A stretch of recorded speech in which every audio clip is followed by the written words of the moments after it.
Olá, criptomaníacos! Parabéns ao Bitcoin, que ultrapassa a marca de 19 milhões de moedas mineradas, restando menos de 10% para serem mineradas nos próximos 120 anos. O Bitcoin se tornando cada vez mais escasso e é bom que você acumule o máximo possível. Graficamente, vimos uma queda de preço com relação aos vídeos anteriores aqui do canal, depois da notícia de que a União Europeia vai soltar uma lei que obriga as corretoras a divulgarem as carteiras dos clientes, acabando, portanto, com a privacidade deles nas transações.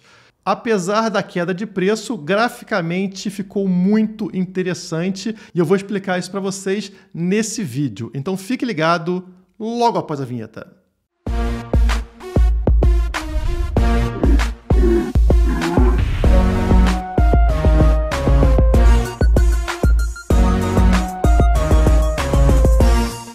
Sabia que mais da metade das pessoas que assistem os vídeos da Criptomaníacos não são inscritas no canal? Surpreendente, né? Então não cometa esse erro, aperta o botãozinho inscrever-se, é de graça e você vai acompanhar o melhor da análise gráfica e das notícias do mundo das criptomoedas aqui no canal. E aproveita e liga esse sininho aí do lado. E você que já é inscrito, deixa aquele like para colaborar.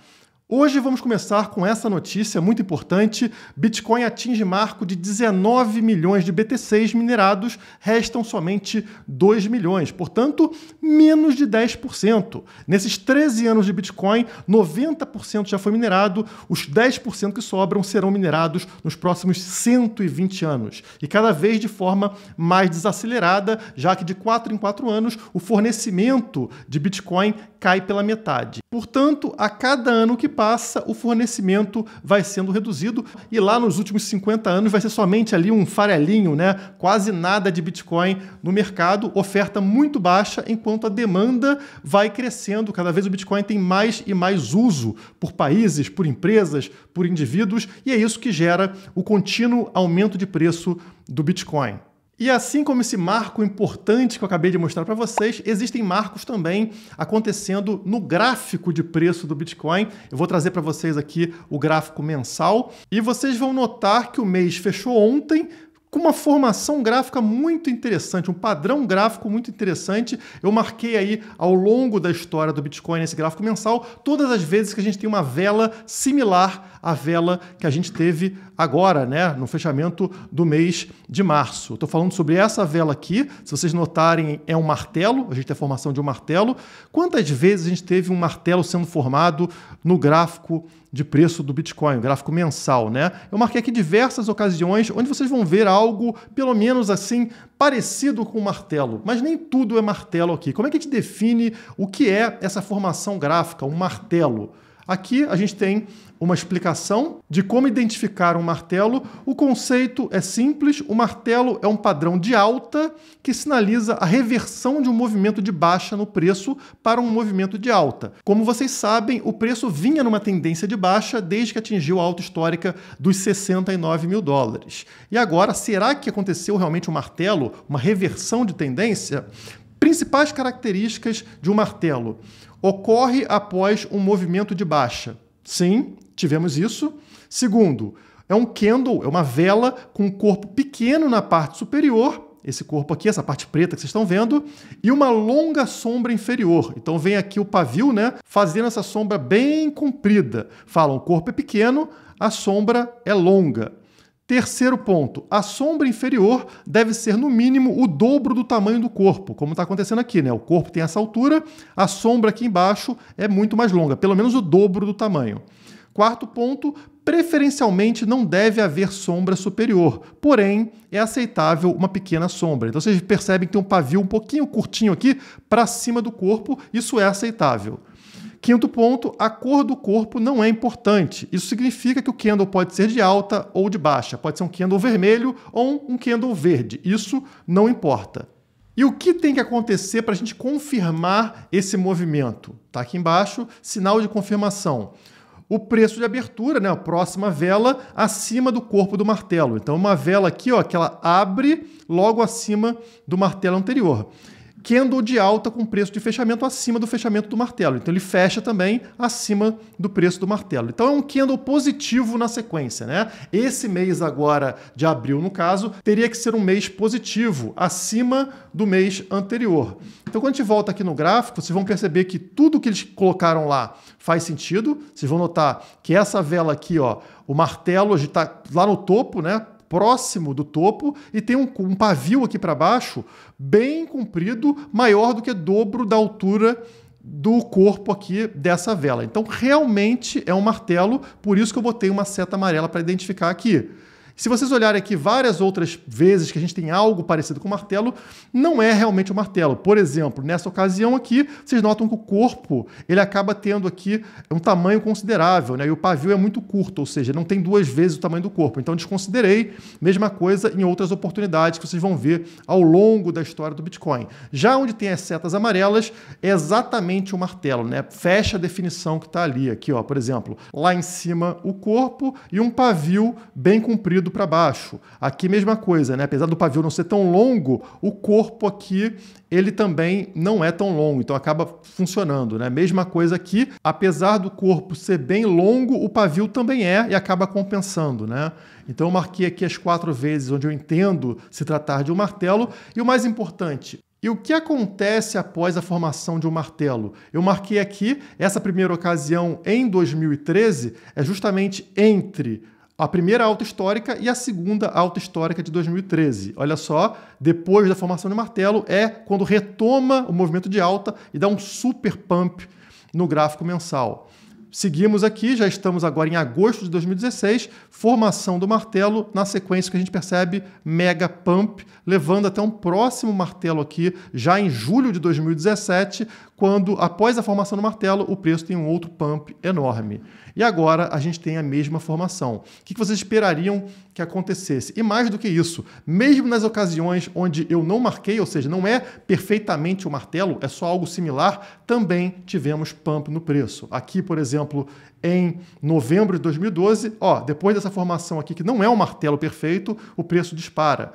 Seguimos mais à frente. Essa é a única vez de todas as bolinhas que eu botei aqui no gráfico, onde tem uma formação similar a um martelo, mas não é um martelo como a gente viu, e o preço cai na sequência. Depois, ó, esse quase martelo aqui é formado, o preço sobe.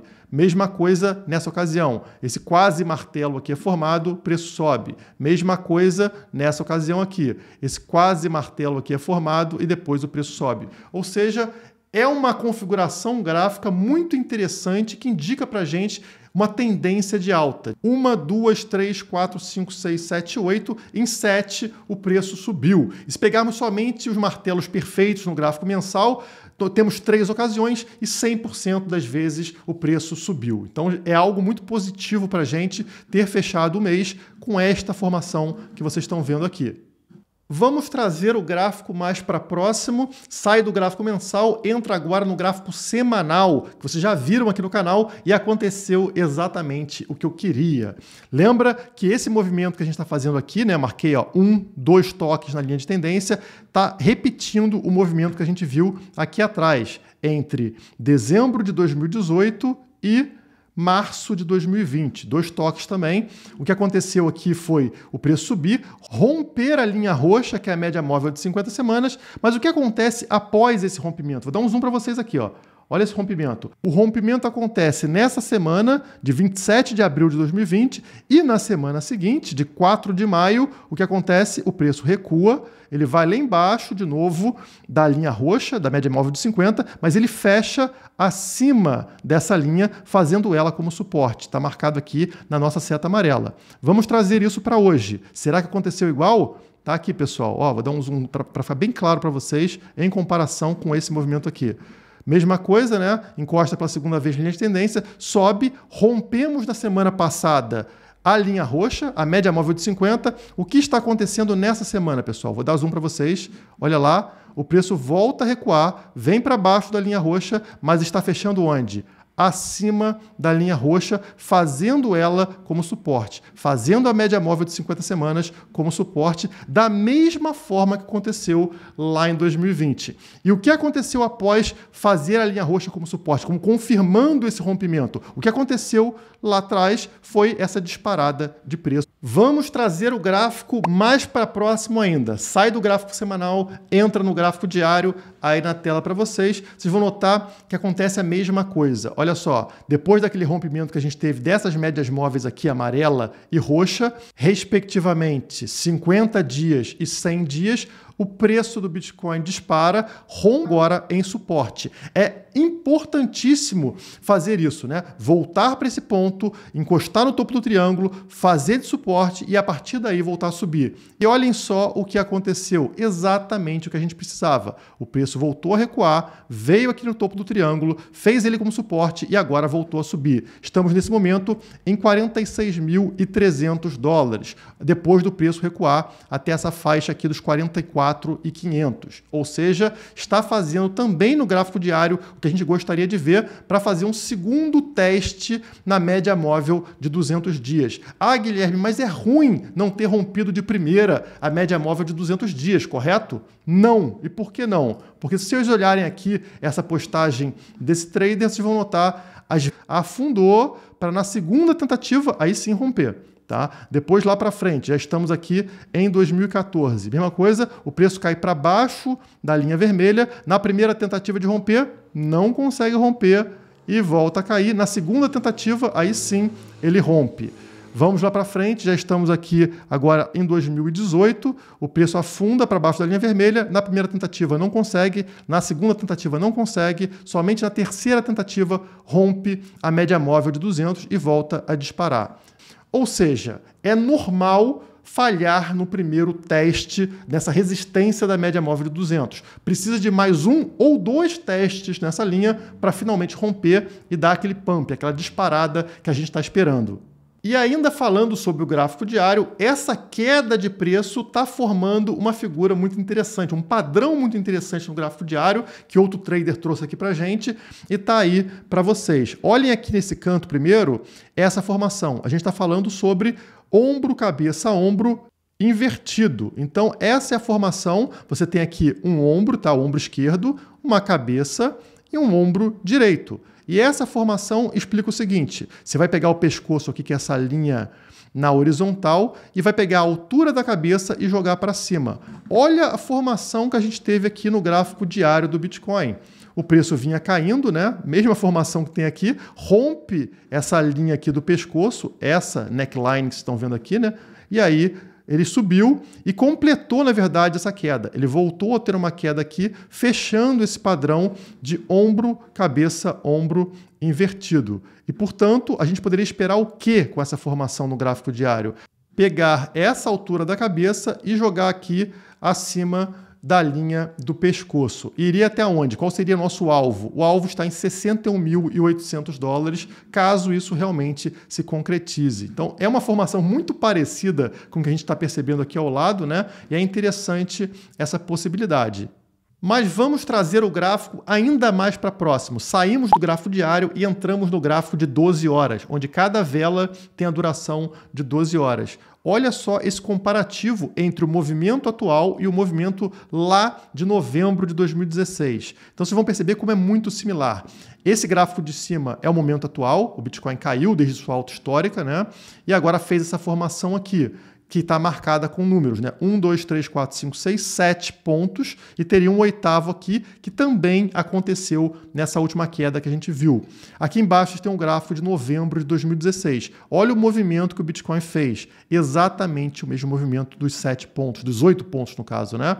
1, 2, 3, 4, 5, 6. Esse é todo o período ali que o Bitcoin não conseguia superar a resistência dos 45 mil dólares. Finalmente rompeu aqui nesse ponto 7, né? Que é esse momento aqui, ó, rompe essa linha e cai de volta para pegar o suporte dos 45 mil dólares. Cai de volta e pegou o ponto 8. Exatamente o mesmo gráfico, o mesmo padrão nas duas ocasiões. E o que acontece em 2016, após essa formação, o preço volta a subir e dispara absurdamente. E voltou a subir agora, né? A gente viu o Bitcoin batendo lá nos 44.500 e agora já está em 46.300, como a gente viu. Ou seja, iniciando uma subida que, se for similar a essa de 2016, levaria o preço do Bitcoin até os $100.000. Esse seria o alvo baseado nesse gráfico de 2016.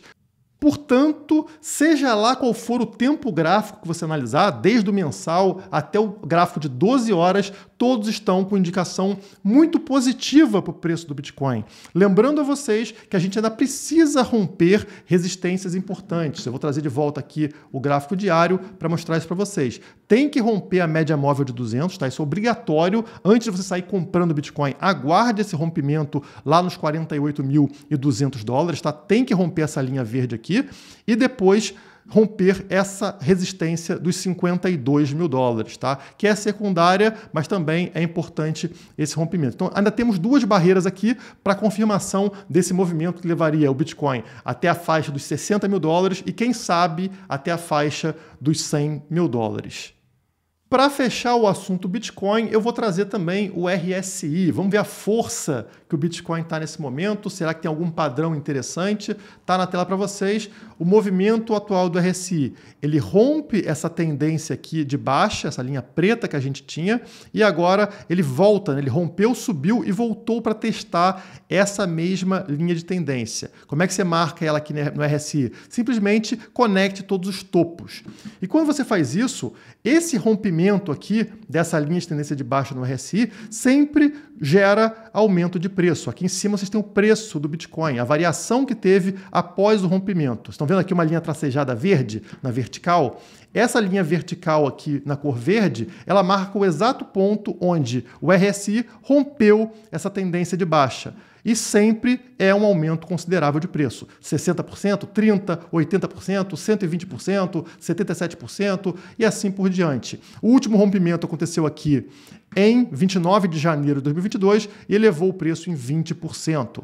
Novamente tivemos esse rompimento. Mas temos alguns casos aqui que são mais similares. Quando aconteceu esse movimento de rompimento e reteste sobre essa linha de tendência? Qual foi o resultado para o preço? Está marcado aqui todas as ocasiões com a seta vermelha. Esses são momentos onde o RSI rompe a linha de tendência de baixa, volta para testar ela e depois volta a subir. Olha o que acontece com o preço nessas ocasiões. 30% nessa vez, 85% nessa segunda ocasião, nessa aqui, dessa seta aqui, ó, 77% aumento no preço depois e, por fim, essa última, 20%, como eu falei. Está acontecendo a mesma coisa agora. O RSI rompeu a linha de tendência de baixa, voltou para retestar e agora voltou a subir. Ou seja, mais um indicativo de que o preço deve subir a partir daqui e fazer mais um teste lá na média móvel de 200 dias. Mudando de ativo, vamos falar rapidinho sobre Ethereum. Eu trouxe esse gráfico aqui para vocês no vídeo anterior, Ethereum Bitcoin, ou seja, a Ethereum contra o Bitcoin, quanto ela valoriza sobre o Bitcoin. E eu falei para vocês o seguinte, quando rompesse esse triângulo branco, significaria que a Ethereum daria uma disparada, provavelmente viram testar mais uma vez esse alvo amarelo, valendo mais de 8% do Bitcoin. No momento ela está valendo aqui cerca de 7,4% de um Bitcoin. Então a tendência seria a Ethereum começar a valorizar agora com mais velocidade do que o Bitcoin. Você aí que tem Ethereum pode se aproveitar disso, ganhar dinheiro possuindo Ethereum nesse momento. Eu acho que é o que vai acontecer, levando também outras altcoins menores a terem uma valorização superior ao Bitcoin. Isso pode ser temporário, mas é uma oportunidade de mercado aqui para a gente investir em altcoins e ter um retorno superior ao Bitcoin. Pelo menos até pegar aqui nessa faixa amarela que eu falei para vocês. Entrando nas notícias, eu vou trazer primeiro a notícia que fez o mercado afundar. O Bitcoin ter aquela queda, claro, ligada à própria média móvel de 200, que é uma resistência natural, mas teve uma notícia que contribuiu para ele não romper de primeira, que foi essa aqui. União Europeia aprova a lei que quebra sigilo entre transações cripto. Isso é uma coisa absurda. Seria como você obrigar pessoas na hora de irem lá no comércio, lá na feira, a terem que apresentar a identidade, tirar foto do rosto, informar quem é o feirante, quem é o comerciante que fez transação com você. Uma burocracia imensa e que mata o sentido do dinheiro, da moeda. E é o que eles estão fazendo aqui nesse caso. Eles vão forçar que, por exemplo, corretoras, exchanges, obriguem o usuário a falar: eu sou o dono dessa carteira, e pior do que isso, eu estou enviando para a carteira de tal pessoa, ou recebendo cripto da carteira de tal pessoa, entregando também a outra parte. Isso mata completamente a privacidade e torna ali um risco para essas pessoas, porque essas carteiras serão nomeadas. O Estado vai colocar ali uma marcação em cada carteira. Essa carteira pertence ao Guilherme, essa carteira pertence ao Felipe, essa carteira pertence ao José. E nessa hora, criptomoeda para de fazer sentido, porque a parte cripto, de criptografia, já não serve mais para nada. Você não tem mais privacidade, não tem mais anonimato. E aqui a gente tem a declaração do CEO da Coinbase, uma das maiores corretoras do mundo. Isso significa que antes que você possa enviar ou receber criptomoedas de uma carteira auto-hospedada, ou seja, custódia própria, sua carteira pessoal, a Coinbase precisará coletar, armazenar e verificar informações da outra parte, que não é nosso cliente, antes que a transferência seja permitida. Olha o absurdo. Tudo bem, a Coinbase pode exigir isso do cliente deles. Você tem que me passar qual é a sua carteira, falar que a carteira é sua, mas vai exigir isso da outra parte, alguém que não tem nenhuma relação com a Coinbase? Isso é uma completa insanidade. E essa lei vai envolver todas as exchanges que atuam na Europa, encarecendo custos de operação dessas empresas que serão, obviamente, repassados aos seus usuários. Quem vai pagar a conta é a gente. As taxas das corretoras serão mais caras para cobrir esse novo custo aqui que elas terão. Além, claro, da pior parte, que é a perda da privacidade, já que governos poderão criar um extenso banco de dados para cruzar informações e dar nome aos endereços. Além disso, não é difícil imaginar que esses dados possam vazar, caindo nas mãos de outros bandidos fora do governo. Tradicionalmente, os governos vazam os nossos dados, né? Fomos hackeados, todos os CPFs dos brasileiros acabaram vazando e coisa e tal. Vocês estão acostumados já com esse tipo de coisa. Claro que isso aqui também vai eventualmente vazar, e aí o bandido vai saber quantos bitcoins você possui. E agora, para você ter a segurança da sua família? Se o bandido descobre que você tem 10 bitcoins em carteira, pô, o cara é rico, hein? E é isso que o governo está fazendo. Ele fala que é para sua segurança? Claro que não. Isso aqui é um risco enorme para as pessoas que possuem criptomoedas e que utilizam intermediários como uma corretora. Por outro lado, vamos pensar junto aqui. Se é um risco agora para quem possui criptomoedas, deixá-las dentro da corretora, porque o governo vai saber qual é a sua carteira privada, a tua Ledger, a sua Trezor, a sua carteira qualquer, a Exodus que você tem, a Blue Wallet. Se o governo vai ter informação sobre a sua carteira, é melhor que você não use corretoras centralizadas ou que aderirem a esse tipo de coisa, essa lei, como vai acontecer com a maior parte delas na Europa. E aí qual é o movimento esperado? Que as pessoas comecem a migrar de intermediários, de corretoras, algo que é amplamente utilizado atualmente, para dentro de carteiras frias. Carteiras delas que ninguém mais tem acesso. Se ela não passar pelo intermediário, o intermediário não vai saber sobre essa carteira. E olha só que interessante o que aconteceu recentemente. Redução de circulação do Bitcoin nas corretoras pode se reverter em novas altas da criptomoeda, dizem analistas. Estranhamente, pessoal, uma coincidência, a gente está vendo os bitcoins sendo sugados das corretoras, sendo retirados das corretoras e sendo jogados em carteiras privadas, em carteiras frias. Um movimento aí histórico, né? Está subindo muito esse movimento. Será que tem ligação entre as coisas? As pessoas que têm bitcoin, que têm criptomoedas, não gostaram muito desse tipo de abuso com relação à privacidade delas, estão saindo das corretoras e colocando numa carteira realmente segura? Aparentemente é o que está acontecendo. E na hora que ocorre um aumento de bitcoins em carteiras sem circulação, ou seja, não estão conectados a uma corretora para serem vendidos, o que acontece é que existe um limite de oferta de bitcoin no mercado que impacta positivamente o preço da criptomoeda. menos oferta nas corretoras, o preço sobe. Olha como o ataque do governo acaba elevando ainda mais o preço do Bitcoin. Eles acharam que isso geraria um impacto positivo para o governo, saber de todas as carteiras de todo mundo, mas na verdade é um tiro no pé. As pessoas acabam finalmente migrando para a descentralização real, não utilizar intermediários, não ter uma corretora no meio do caminho. As pessoas mais e mais vão buscar alternativas como P2P, troca diretamente entre pessoas, ou plataformas descentralizadas. E aí o governo não tem nenhum controle, ele não consegue nomear a carteira de cada pessoa, ele não tem acesso a essas carteiras. Mais uma vez eu entendo que isso será um tiro no pé e que levará a gente mais rapidamente em direção à descentralização. E a falta de Bitcoin no mercado ajuda ele a ficar cada vez mais valioso, mais caro.